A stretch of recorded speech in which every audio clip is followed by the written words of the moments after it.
Hello and welcome to the lecture on spectroscopy. Yesterday, in fact in the last lecture, we have seen the basics of spectroscopy. What is the meaning of spectroscopy? We have seen that the electromagnetic spectrum has got dual nature, wave and particle.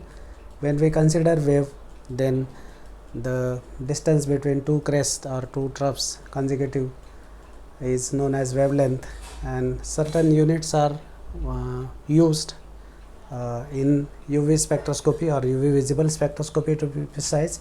First is frequency, because whenever energy is there, it is quantized according to the equation E is equal to h nu, and therefore frequency nu is number of cycles per second denoted as hertz. If it is kilohertz, it is 10 raised to 3, and megahertz is 10 raised to 6. Energy can be expressed as E is equal to h nu hc by lambda in ergs or joules. Wave number is another term which is normally used in infrared spectroscopy. We will come to that. It is 1 by lambda. Of course, it is reciprocal of centimeters. Wavelength, there are 3 units.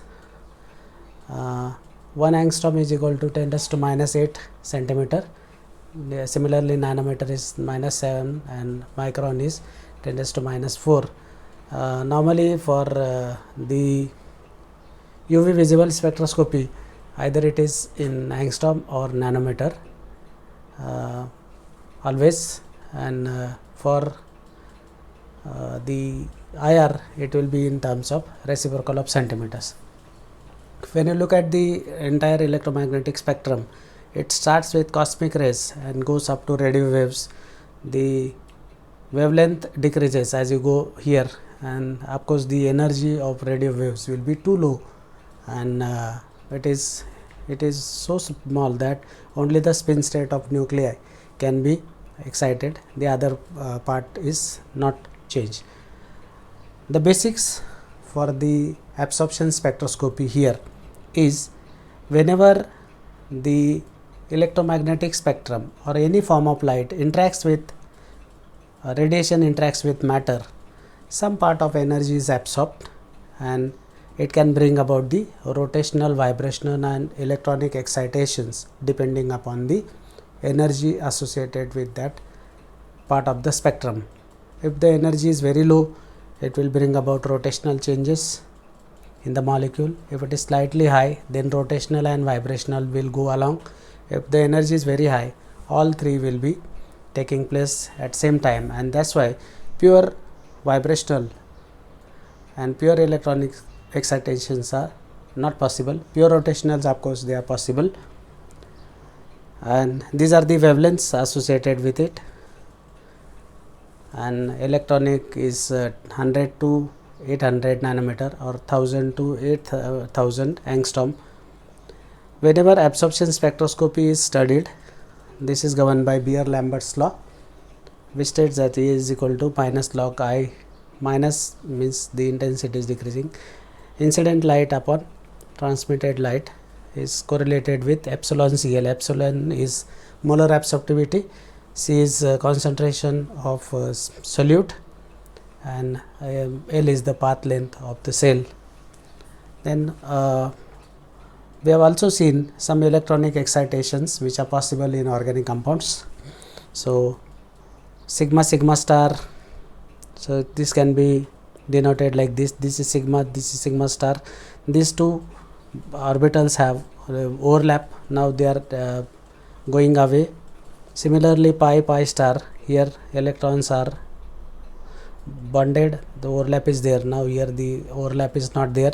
N pi star, with heteroatom having double bonds bonded to carbonyl, and then one of the oxygen electron is promoted here to the pi star, so that is n pi star, and n sigma star, the heteroatom's electron is promoted to sigma star orbital.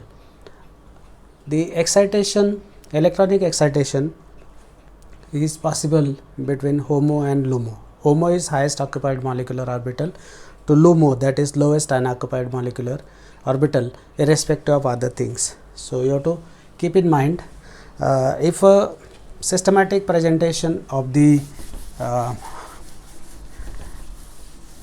electronic excitation is considered, then you can show a plot wherein all these electronic changes can be shown with one diagram, wherein you can show the number of types of electrons. They are sigma, pi and non-bonding, and accordingly for sigma and pi orbitals, the corresponding anti-bonding orbitals are shown, that is pi star and sigma star respectively. Non-bonding n stands as it is. So that is the thing. Now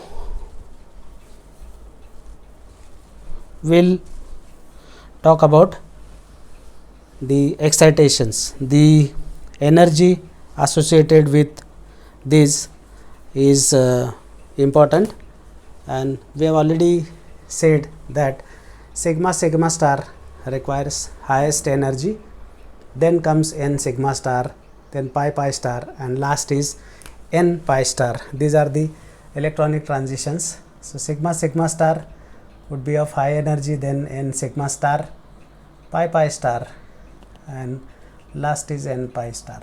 So this is according to the energy. Now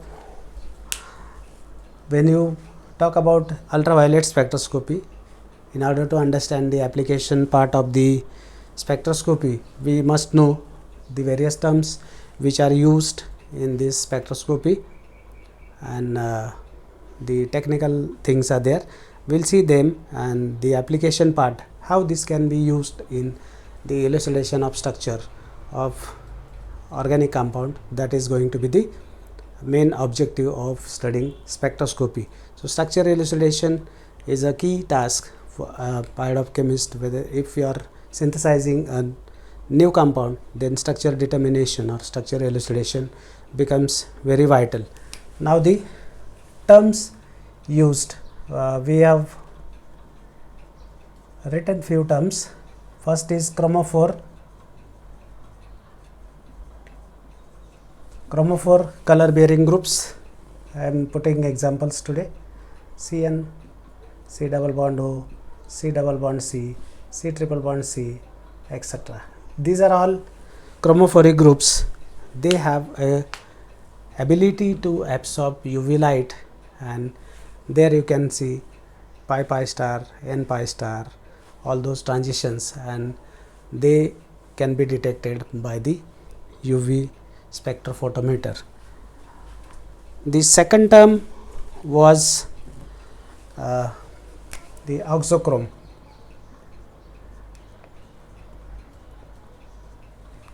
Auxochrome are the functional groups.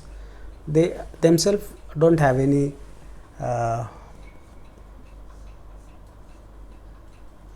strength of absorbing UV light, but when they are associated with a basic chromophoric group, say this is benzene chromophore, pi star transition we are talking about in all these cases, 255, 272, 269 something.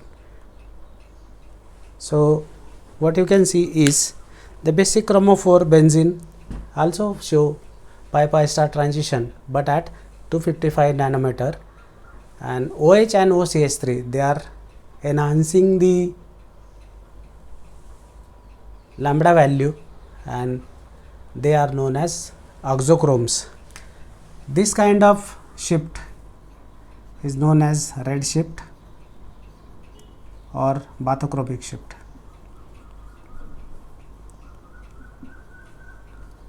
I have given one example of nitrophenol. So nitrophenols, when dissolved in NaOH,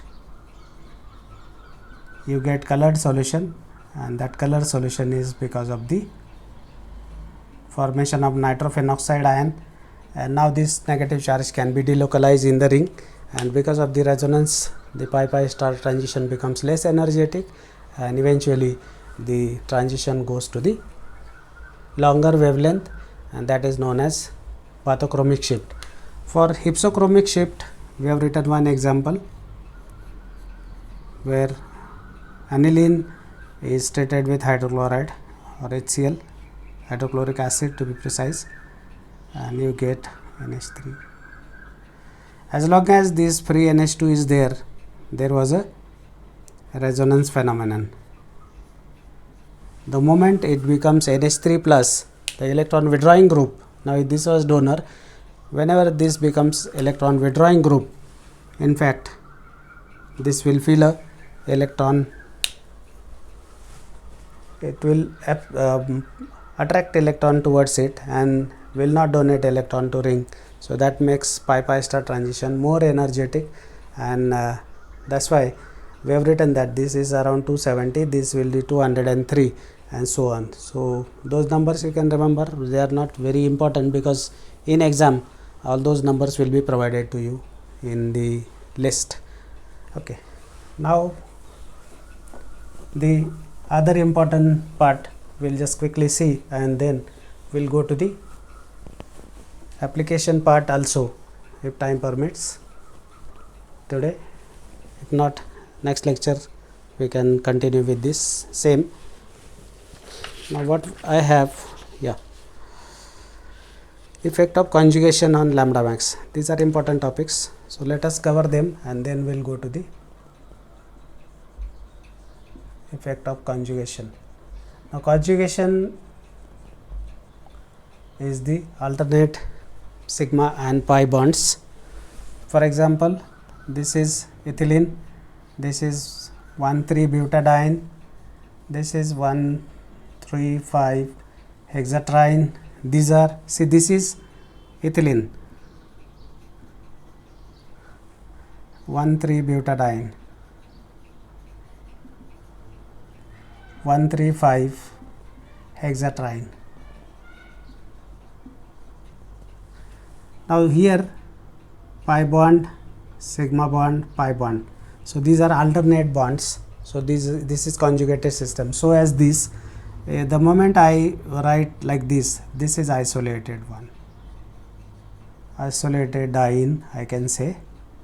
This is conjugated diene. I hope you understand the meaning now.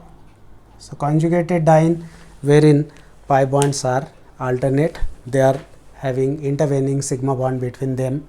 So effect of conjugation in case of diene chromophore can be explained when we talk about ethylene and butadiene molecule. So let me put it in the form of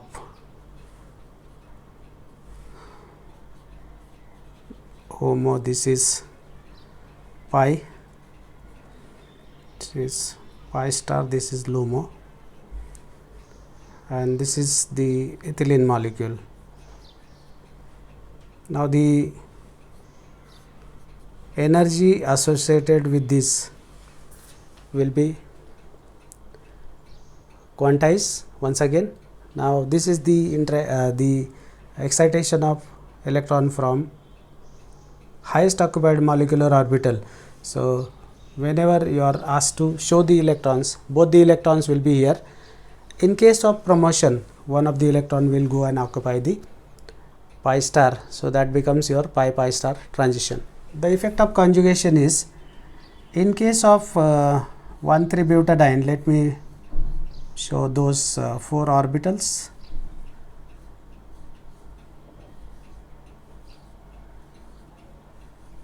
Psi 1, Psi 2, Psi 3 and Psi 4.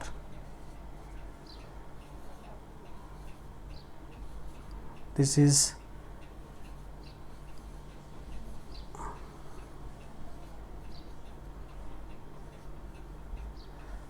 so this is your 1,3-butadiene molecule. It has got 4 pi electrons. So automatically this is with 0 node, with 1 node, with 2 nodes, and this is with 3 nodes. This is how it is denoted. These are the orbitals, bonding orbitals, and the anti-bonding orbitals are shown with asterisks or star. This is going to be HOMO in this case, this is going to be LUMO. So whenever electrons are excited, it is between them. So let me put this as E1 and E2. If E1 is the energy required for promotion of electron in case of ethylene from pi to pi star, then this is E2, then E1 is far greater than E2. So that means the conjugation is lowering the energy required for transition. Here also we are talking about pi pi star transition. So pi pi star transition becomes less energetic, and of course less energetic means it is shifted to the longer wavelength. If I put the values, this is 170, this is 215 nanometer, you can say that will be once again 245 and so on. So this kind of conjugation automatically lowers the energy required for pi pi star transition, and the value reflects in lambda max, and the lambda max will be higher because the energy is low. Energy is inversely proportional to lambda max. Now that is about diene. Now enone system. Now in enone system there are three things we have to see. One is your alkene, then comes your carbonyl compound. Let me put this groups, and then carbonyl group here. So isolated double bond, isolated carbonyl, and this one is conjugated one. So here you can show pi pi star. This energy is 165 nanometer. When you go to this,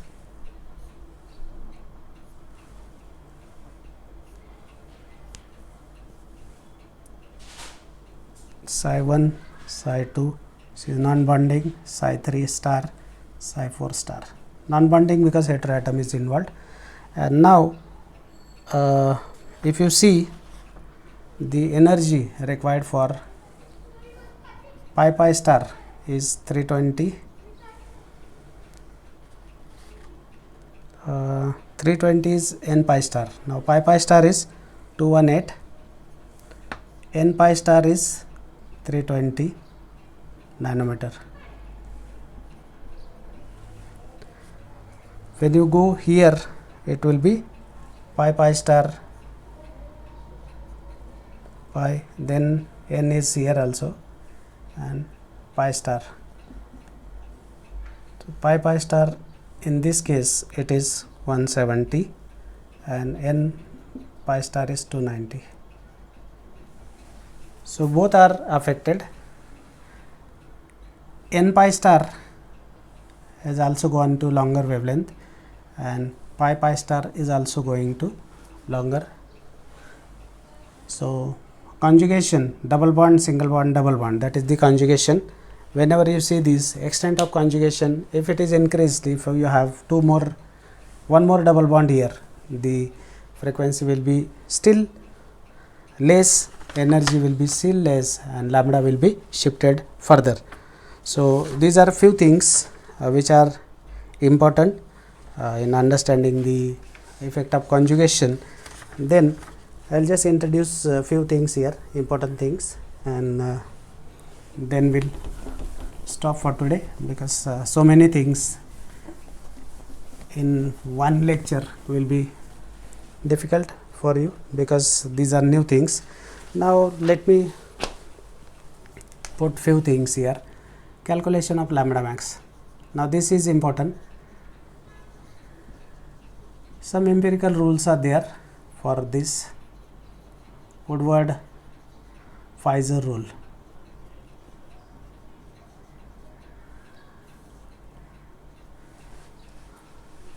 Diene chromophore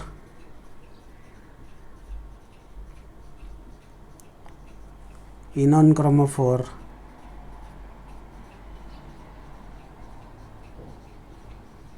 and one more is there, that is benzene chromophore. To be precise, I will put acyl benzene chromophore, because we are not dealing with plain benzene ring, we are dealing with acyl group, acid, ester, aldehyde, ketone, like that, which is attached to benzene ring. So in TY syllabus these two are there. Third is not there, we'll do it, but that will be additional for you guys. So diene chromophore, certain rules are there. So in our next session we'll see all those rules pertaining to diene, enone and acyl benzene chromophore. Of course we'll see the examples on numericals are based on all these three, and then lastly we have to see the application of visible spectroscopy in finding out impurities, extent of conjugation and so on. So that will be the entire chapter for your syllabus. Now once we are done with this, then we'll go for the paper solving also, because these are numerical based, so more practice is required. So theory part, if you have any queries you can post me, you can ask, I will answer all those queries. And for today we'll stop here, because these are new things, so I am going little slowly, so that the doubts should not be there in mind of students. Okay. Thank you very much for your patience,